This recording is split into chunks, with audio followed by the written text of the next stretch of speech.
What's up, fantasy managers? Welcome back to another episode of the First Pitch Podcast brought to you by PitcherList.com. My name is Jake Crumpler, and I'll be your host for this edition of the pod. You can follow me on Twitter at Jake Crumpler, and you can find all of my work at CrumplerBaseball.com. Let's dive into everything baseball related from Tuesday, May 6th. We'll start things off, as always, with the transactions, injuries, news, and notes from around the league. Kicking things off with the bad news as outfielder Teoscar Hernandez was placed on the 10-day IL with a grade 1 adductor strain. No matter how much of a Giants and anti-Dodgers fan I am, it always sucks to see people heading to the IL. So Teoscar Hernandez heading to the IL, grade 1 adductor strain, not too bad. He may be able to return in the minimum time. In a corresponding move, James Outman was recalled from the minors. He's expected to fill in center field, which will shift Andy Pages from center field to right field to fill in directly for Teoscar in the outfield. And that will accommodate James Outman's platoon in center field, likely with Kike Hernandez. In terms of transactions, outfielder Evan Carter was recalled from the minors by the Rangers. We discussed this yesterday. Wasn't too spectacular in the minor leagues. Batted .221 with 3 homers and 6 steals. Plate discipline was good. He was patient, but he struck out a lot, 26%. 96 WRC plus at AAA for Evan Carter. I didn't know if he was going to play a lot, but he batted 7th and played center field in his season debut. He's likely to platoon in center with Kevin Pillar, but he'll be on the strong side. This is Evan Carter. Josh Smith was filling in center field, and he'll shift to first base. All of this is really as a result of Leody Taveras being DFA'd, and he ultimately signed a contract with the Mariners. We'll see how he fits in Seattle, but interesting that Taveras remains in the AL West. But back to the Rangers. Like I said, Josh Smith shifted to first base, which will force Blaine Krim to the short side of a DH platoon with Jock Peterson. Krim was playing first after Jake Berger was optioned to the minors just a few days ago. So we've got a lot of shakeup here in the Rangers lineup, but Evan Carter looks to have a significant role playing center field on the strong side of a platoon. Remaining in the AL West, we'll discuss Dylan Moore, who's activated from the 10-day IL. He had been out for the minimum 10 days with hip inflammation. I'm unsure if Dylan Moore's going to get everyday playing time. I'm unsure if it's guaranteed. At least he played against a left-handed starter playing in right field in his return, and he was on fire before getting injured. So he's really doing all he can with the positional flexibility and success on the field to earn everyday playing time. This is Dylan Moore. Prior to the injury, he batted .286 with 6 homers, 5 steals, and a 161 WRC plus in 23 games. So Dylan Moore back in the lineup for the Mariners. Next, we'll discuss outfielder Jackson Merrill, who was officially activated from the 10-day IL. He missed nearly a month with a hamstring strain. He was supposed to be back yesterday, and he wasn't activated, so I was glad to see him officially activated today. Rejoin the club. Will play center field every day. That's Jackson Merrill. Luis Campusano was optioned to the minors in a corresponding move, but the Padres were already running 3 catchers, so that makes sense. Drop them if you have them.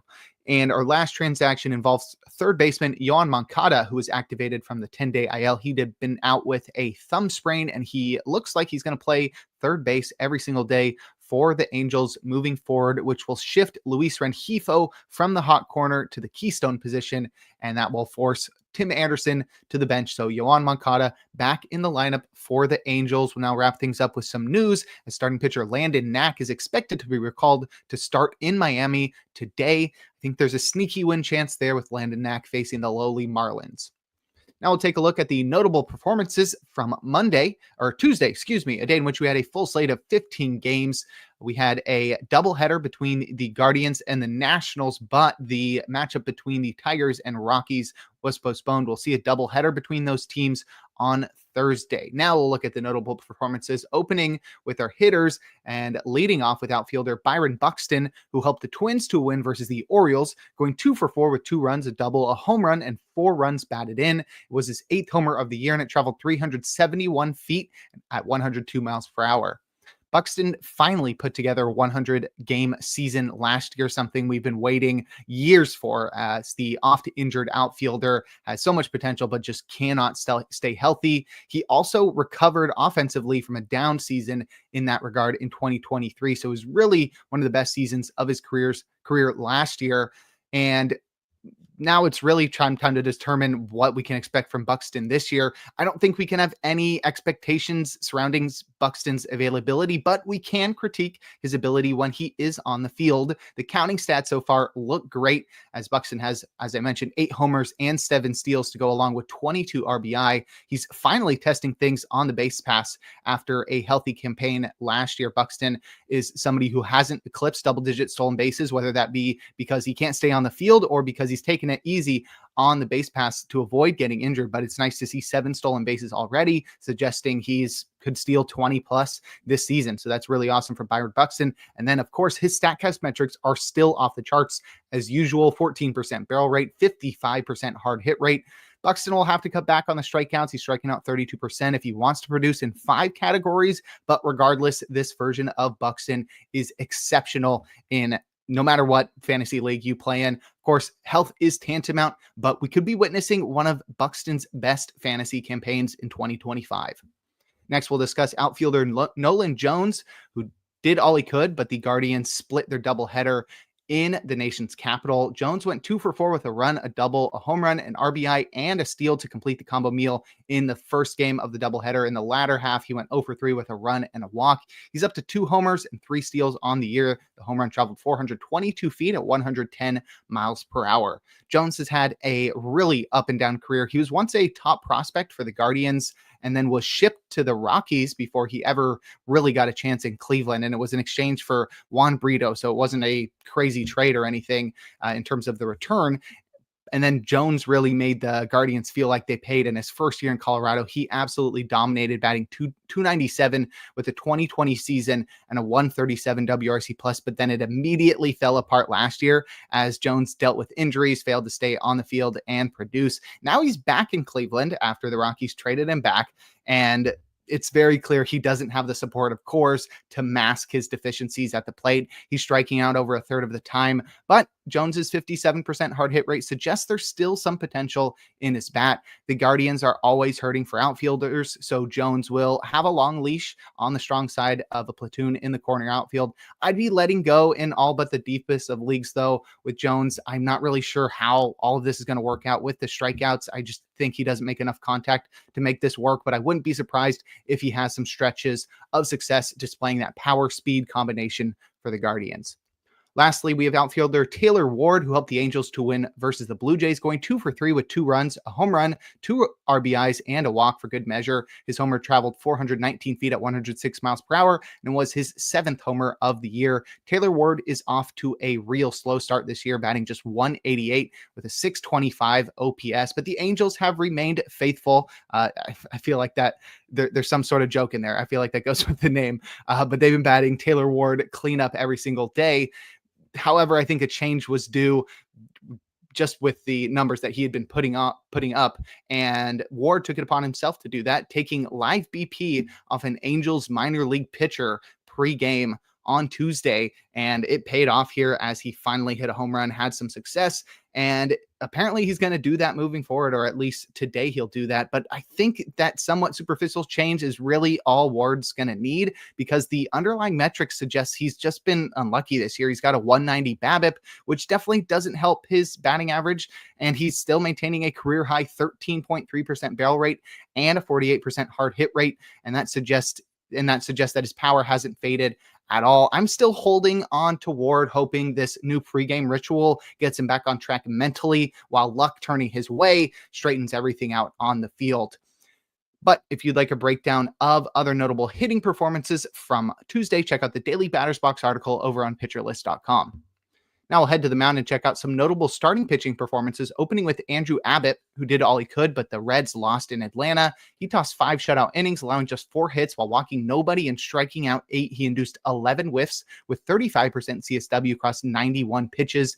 Abbott was facing a very passive Braves lineup as he got away with 87% strikes on his heater thanks to 12 called strikes, and his ability to locate that pitch upstairs to lefties allowed him to induce 7 whiffs with the pitch as well for 49% CSW. That's Andrew Abbott with his four-seam fastball, while he flung a ton of sweepers up there to both righties and lefties, which is usually not something you want to do is throw sweepers against opposite-handed batters, but it sort of worked out here. 2 whiffs, 27% CSW, while Abbott's changeup was used to keep right-handed hitters off balance for 2 whiffs and 24% CSW. There's something about Abbott that doesn't really make sense. His heater isn't that good. It shouldn't be overwhelming hitters as it has been, or as it did on Tuesday at least. And his breakers aren't really exceptional enough to suggest that the fastball plays up or plays beyond its means because the breakers do so much to support it. But Abbott continues to find success. He's going on now 3 straight seasons of success. So I guess we just have to continue to roll with it. In Houston next, that's Andrew Abbott. Next, we'll discuss Matthew Liberatore, who helped the Cardinals to win versus the Pirates. Tossing 7 innings, allowing 3 hits and 1 earned run while walking 3 and striking out 8. He induced 17 whiffs with 38% CSW across 99 pitches. Liberatore faced a right-handed batter-heavy lineup, and he filled up the zone, especially with his heater. We're talking 90% strikes on the fastball for 7 whiffs and 48% CSW, while a whole slew of secondaries helped control damage. He had to move away from his signature slider because of all the right-handed batters he was facing, but he made it work, incorporating his cutter and his changeup more often, combining with those pitches for 6 whiffs and 35% CSW, while the slider was still effective at 3 whiffs and 32% CSW. I was skeptical of Liberatore's success early on because of his lack of reliable secondaries against right-handed pitchers. A guy with a fastball and a slider is going to find, as a left-handed pitcher, is going to find a lot of success against lefties and maybe struggle more so against righties if he's unable to bury that slider in the back foot and locate the fastball upstairs. But incorporating the cutter and changeup has definitely offset any of the concerns I had. He's definitely proven me wrong. And I think Liberatore needs to be rostered universally amid a breakout campaign, even with the Phillies in Philadelphia up next. And lastly, we'll discuss Lucas Giolito, who did sort of all he could, but the Red Sox lost to the Rangers. Giolito got roughed up, tossing 3 2/3 innings, allowing 10 hits and 6 earned runs while walking 1 and striking out 2, inducing 6 whiffs with 23% CSW across 74 pitches. We usually focus on good performances here. I feel like there's a lot to learn from good performances, but I think we all wanted to see how Giolito did in his second start, and the fact that it was so poor, I think deserves at least a closer look. Giolito was really run out of the ball game with a 5-run 4th inning as he was singled out in that inning. I think there was only 2 extra base hits in the whole game against Giolito, and he allowed 10 in total. So it was clearly a BABIP night, but there's concerning developments outside of that. His heater was down nearly 2 miles an hour to 91.5, and his changeup had less drop. And in Giolito's 2-pitch iteration, there's really no room for one of his offerings to be off, let alone both. He threw too many fastballs and changeups that leaked over the plate. And I sort of think we can write this one off as a bad day, though it is concerning with such a small sample from Giolito in his return from invasive elbow surgery to see a blow up this early on, especially without that reliable 3rd pitch that we're looking for him to help him avoid disasters like this one. I think you're ultimately fine dropping Giolito in standard leagues after this one. I don't think people in your league are going to see, oh, Giolito, he just allowed 6 earned runs. I better go run to the wire and pick him up. But I'm going to consider picking him up for his next start in Kansas City. I'm just hoping he's got the fastball changeup back in order. We're going to be looking at the velocity and the drop on that changeup. But if you'd like a breakdown of every single start from Tuesday, give the Plus Pitch podcast a listen and check out Nick's daily SP roundup over on pitcherlist.com. Now we'll head to the bullpen and check out the relievers that got saves and the closers that pitched outside of save situations or blew their saves, starting with the former. Carlos Vargas recorded the first save of his career with a scoreless 9th. Andres Munoz had thrown a lot of pitches on Monday, so he needed a day off, and Vargas got a chance here to earn his first career save. Pretty cool. Next, Kyle Finnegan recorded his 12th save as he worked around a run for the Nationals. Trevor McGill pitched a perfect 9th for his 4th save, and Gordon Graceffo got a first career save sandwich here as Carlos Vargas leads things off, and Graceffo closed things out with his first career save as he threw a perfect 9th. Ryan Helsley had pitched on back-to-back days, so he needed some rest on Tuesday. In terms of closers to pitch outside of save situations or blow their saves, Ryan Presley surrendered 9 runs without recording an out in the 11th inning of a tie game. A huge implosion from Ryan Presley. The Cubs, of course, went on to lose that one. Ryan Walker also pitched in that one. He allowed 2 runs in the 9th to blow the lead, but he still recorded his first hold. The Giants went on to win that one in 11 innings. Shelby Miller pitched a scoreless ninth with a 4-run lead for the Diamondbacks. Tanner Scott pitched a perfect ninth in a tie game. The Dodgers would lose that game in 10 innings. Raisel Iglesias pitched a perfect 10th and earned his second win when the Braves walked it off. Emilio Pagan allowed a run in the ninth to blow his second save. David Bednar pitched a perfect eighth down by 1. And lastly, Jeff Hoffman gave up 3 runs in the 8th as the Blue Jays tried to prevent a lead from slipping away. And I say tried because that lead slipped away. They allowed 6 runs in the 8th inning to lose that game. But if you'd like more information on relief pitchers, check out Rick Graham's weekly articles over on pitcherlist.com. And before we look forward to today's games, we're going to take a quick break.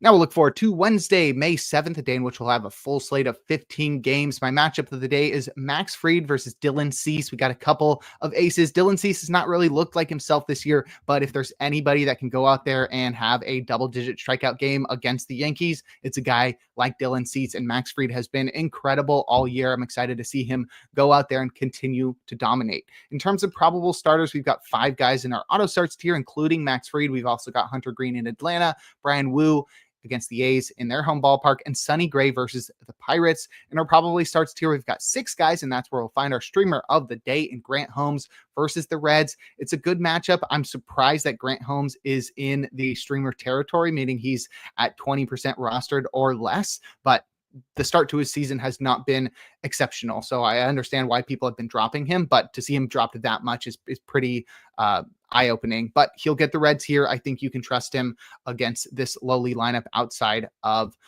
Great American Ballpark. I'd also keep an eye out for the aforementioned Landon Knack as he takes on the Marlins in Miami. It's a very weak lineup, and Knack pitches for the best team in baseball. I hate saying that about the Dodgers, but it's true, and he should have a very good shot at a win. All he has to do is reach 5 innings. Knack went 4.2 last time out. It was really disappointing, but I think the Dodgers are going to let him go, or at least I'm just hoping that the Dodgers let him go 5 so that he can get that win in Miami. In terms of hitter suggestions, I go for Giants hitters versus Ben Brown. They just went off on the Cubs yesterday.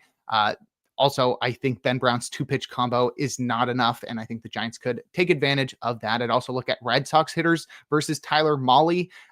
It has to fall apart at some point. Molly's got a sub-2 ERA. He's been pitching incredibly this year, but it all seems unsustainable. At some point, he's going to have that blow-up start where it all falls apart, and maybe it's this one.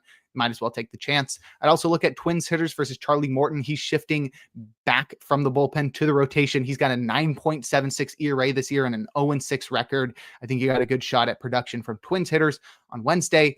And I'd also look at Tigers and Rockies hitters in course. They didn't get their chance to play on Tuesday, but they will on Wednesday. We'll see Jackson Jobe take on Chase Dolander. So we'll be looking at left-handed hitting Tigers and Rockies hitters. And I will close things out with our relievers to watch.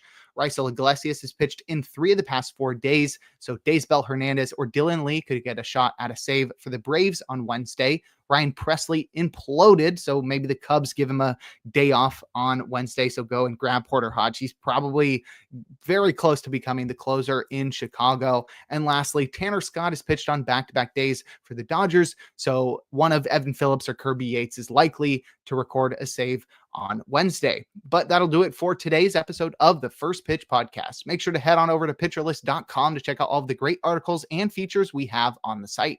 Sign up for PL Plus or PL Pro to gain access to the Discord and to support the Pitcher List staff. You can follow me on Twitter at @Crumpler. Tune in live on YouTube tomorrow and every day for a new installment of the podcast, and make sure to enjoy the day as we are blessed with another day of baseball.